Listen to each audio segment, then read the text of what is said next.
के वीडियो में हम यही देखने वाले हैं कि हम एक ऐसे बेफिजूल के खर्चे बचाकर बेफिजूल के यानी अनावश्यक जो चीज़ें हैं या अनावश्यक खर्चों को बचाकर हम कुछ पैसे कैसे बना सकते हैं या कुछ अ, बुढ़ापे के लिए हो या कुछ अपनी ज़रूरतों के लिए हो या कुछ अ, ज़रूरतमंद जो समय होगा या ऐसी कुछ परिस्थिति होंगी जिसमें हम उन पैसों को बचा के उस पैसे को यूज़ कर सकते हैं। तो ऐसे एक बेफिजूल के खर्चों को बचाकर हम लोग कुछ इन्वेस्ट करके कैसे पैसे बचा सकते हैं, इस बारे में आज का ये वीडियो है। तो इस बारे में हम आज देखने वाले। तो चलो मैं आपको एक ले चलता हूँ कि कैसे कौन कौन से खर्चे हैं जो हम लोग एकदम बेफिजूल के करते हैं। तो उस बारे में मैं आज आपको बताने वाला हूँ। चलिए, हम फालतू में करते हैं, मतलब फालतू में करते मतलब वहाँ पे पैसे बचाया जा सकता है, ऐसी भी कुछ चीज़ें होती है।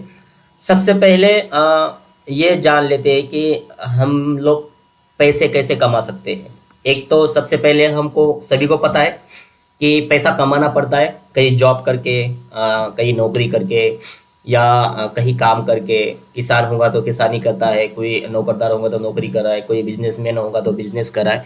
इस प्रकार से वो पैसे कमा रहा है। तो इस प्रकार से आप सभी को ये फॉर्मूला जो है सभी को पता है कि पैसे कैसे कमाए जाते हैं। लेकिन और भी एक फॉर्मूला है जिससे पैसे कमाए जाते हैं, वो है बचत करने से। ये जो सेकंड फॉर्मूला है ये सभी लोग नहीं अपनाते हैं। पहला जो फॉर्मूला है वो सभी लोग अपनाते हैं लगभग लगभग। मतलब पैसे कमाना हमारा एक मतलब हमारी एक मूलभूत नीड है आज के ज़माने में। लेकिन पैसे सब लोग नहीं बचाते हैं, कुछ ही लोग हैं जो पैसे बचाते हैं और उस पैसे बचाए हुए पैसे से पैसे को बढ़ाते हैं।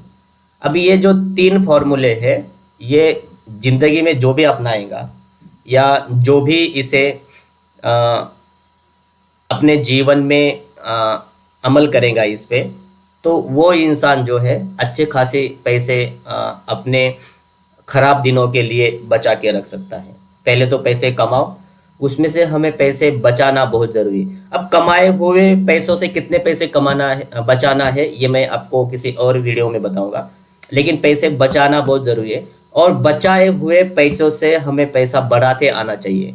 कुछ लोग पैसे बचाते हैं, बचाते कहाँ पे, बैंक में रखते हैं, घर में कहीं तो कबर्ड में रख दिए, कहीं तो महिलाएं, सबसे ज़्यादा जो महिलाएं कहीं तो अपने इसमें अलग से एक कबर्ड के खाने में रख देती है। वो पैसे बचते तो है लेकिन उससे पैसा नहीं बनता है।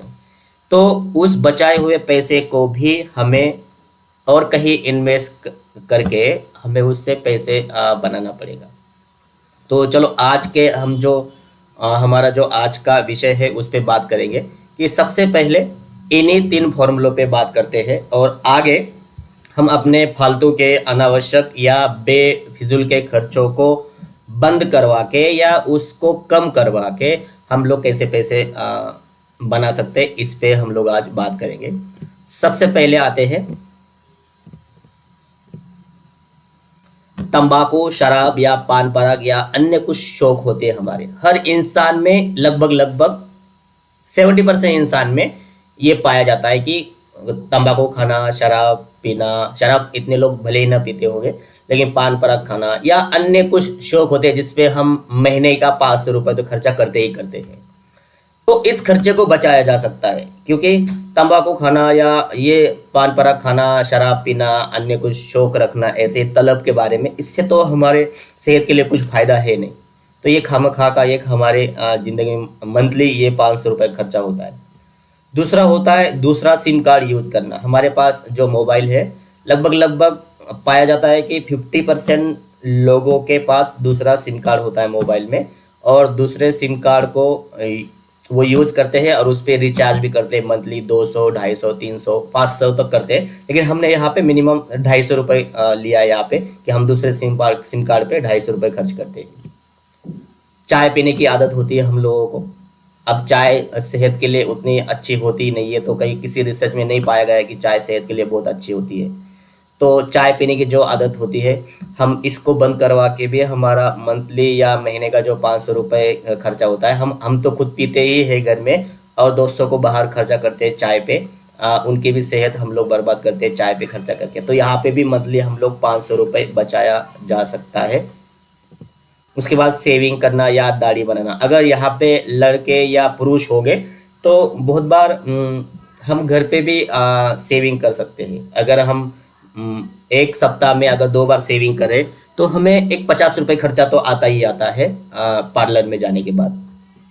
तो अगर 50 50 रुपये एक सप्ताह में हो गया तो लगभग लगभग एक महीने में हमें 200 250 रुपये खर्चा सेविंग का आता ही आता है। लड़कियां या महिलाएं होंगी तो मेकअप करवाना, इस प्रकार की चीज़ें होती है।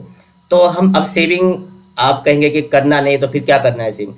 तो सेविंग के लिए हम घर पे भी कर सकते हैं, ये घर पे बनाना, सेविंग बनाना सीख सकते हैं, दाढ़ी बनाना सीख सकते हैं। तो इससे हमारा खर्चा कम हो सकता है, या यहाँ पे हम पैसे बचा सकते हैं खुद घर पे करके। नहाने के टाइम में एक 5 मिनट, आप अगर बहुत एक्सपर्ट हो गए बाद में सेविंग, तो 5 मिनट में आप सेविंग घर पे कर सकते हैं।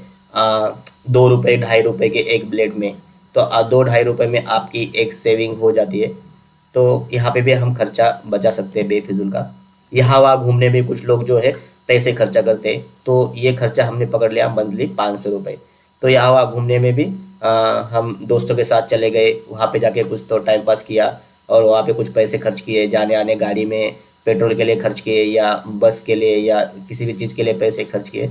तो यहाँ वहाँ घूमने में जिसमें कोई मतलब नहीं होता, ऐसी जगह से भी हम पैसे को बचाया जा सकता है। अभी हमारा कुल जो अनावश्यक खर्च है वो मंथली 2,000 रुपये हम लोग बचा ही सकते हैं। इससे अगर कम होगा तो 1500 मान लो या 1,000 मान लो, लेकिन एवरेज हमने पकड़ लिया कि 2,000 रुपये खर्चा जो है एक इंसान, आम आदमी, किसानों से लेकर कामगारों से लेकर, या एक आम आदमी जो आज के तारीख में पैसा जुटा नहीं पा रहा है, वो यहाँ से मंथली 1,000 रुपये या 2,000 रुपये बचा सकता है। अभी आप कहोगे 1,000 और 2,000 रुपये बचा के क्या होगा, इसमें कौन सी बड़ी बात है, 1,000 2,000 बचा के। लेकिन हम इसी 1,000 या 2,000 को मंथली बचाकर अगर सही तरीके से इन्वेस्टमेंट करेंगे, या सही तरीके से उसको बैंक में या किसी और जगह पे अगर हम उसको निवेश करते हैं, तो इसका जो अगले 20-25 सालों में या हमारे बुढ़ापे तक मान लो रिटायरमेंट के लिए हमारा पैसा बन सकता है। इतनी रकम इन 1,000 या 2,000 से बन सकती है। तो चलो इसको कहाँ इन्वेस्ट कर सकते हैं। मान लो हमने अभी महीने मंथली 2,000 रुपये एवरेज बचा लिए, अब उसको बचाने के बाद आप कहाँ पे इन्वेस्ट कर सकते हैं।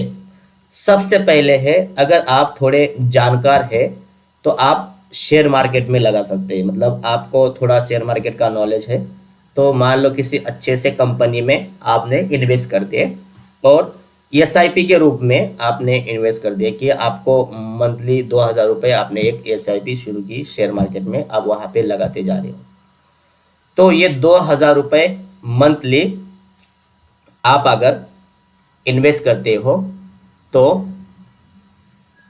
ये मंथली 2,000 रुपये जो है आप इन्वेस्ट कर रहे हो। अभी कितने, मान लो इससे आपको 20% ही आपको ब्याज मिलता है।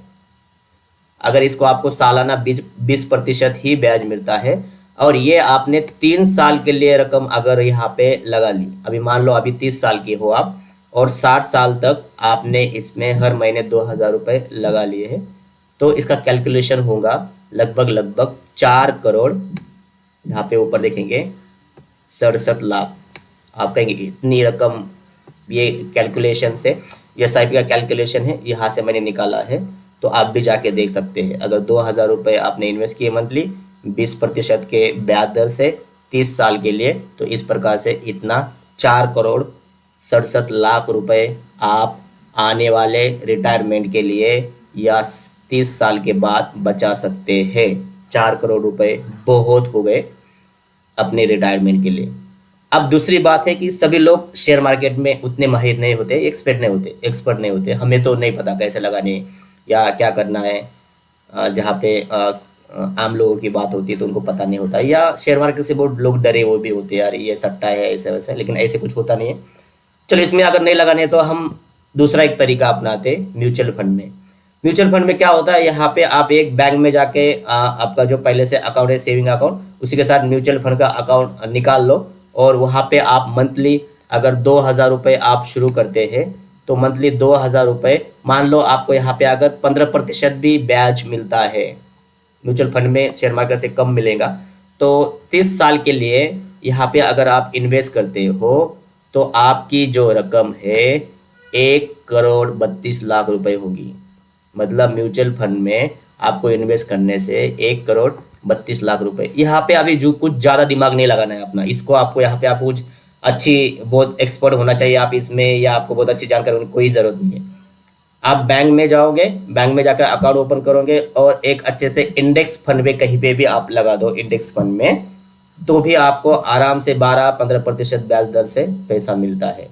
तो ये यहाँ पे आप लगा सकते हो। अब म्यूचुअल फंड में भी कुछ लोगों को लगता है कि नहीं, आप ये भी शेयर मार्केट पे ही डिपेंड होता है और इसमें भी पैसा घट कम सकता है, रिस्क होती है, तो आप इसको साधारण से कर सकते हैं, एफडी में आप लगा दो। अब एफडी एक सुरक्षित इन्वेस्टमेंट का तरीका है आम लोगों के लिए, एकदम सुरक्षित। इसमें ना पैसे घटता नहीं है, या सिर्फ कोई 0% रिस्क है। आप लगा लो बैंक में जाके, और मंथली आप उसमें 2,000 रुपये ये कर लो, तो आपको एफडी में अगर आप अगले 30 साल के लिए लगाओगे, आपको 7% ब्याज मिलेगा ही मिलेगा। तो अगर 7% ब्याज आपको मिलता है 30 साल के लिए, तो आपके 24,50,000 रुपये बनते हैं, और 24,50,000 रुपये बनते हैं, और आपकी टोटल इन्वेस्टमेंट कितनी होगी, 7,20,000 रुपये। तो इतनी आपकी इन्वेस्टमेंट होगी। तो 24 लाख आपके रिटायरमेंट के लिए काफ़ी है। आप अपना बुढ़ापा बहुत अच्छे से गुजार सकते हैं। तो ये 24 लाख भी बहुत हो गए। अब मान लो ये भी नहीं करना है मुझे बस ये बाकी सब करना ही नहीं, तो आपने इतने 2,000 रुपये भी हर महीने आपने मतलब बचा लिए, और घर में भी आप रखते हैं, तो भी आपका 30 साल का इतना पैसा बनता है, 7,20,000 रुपये, बिना कहीं इन्वेस्ट किए। इतना पैसा आप बचा रहे, तो 7 लाख भी अच्छी खासी रकम है अपने बुढ़ापे के लिए। इसमें 8-10 साल तो आप आराम से गुजार सकते हैं बिना कुछ काम किए। तो ये था सब आपके लिए। आपको अगर वीडियो अच्छा लगा होगा तो आप इसको सब्सक्राइब कीजिए और लाइक कीजिए। Thank you so much.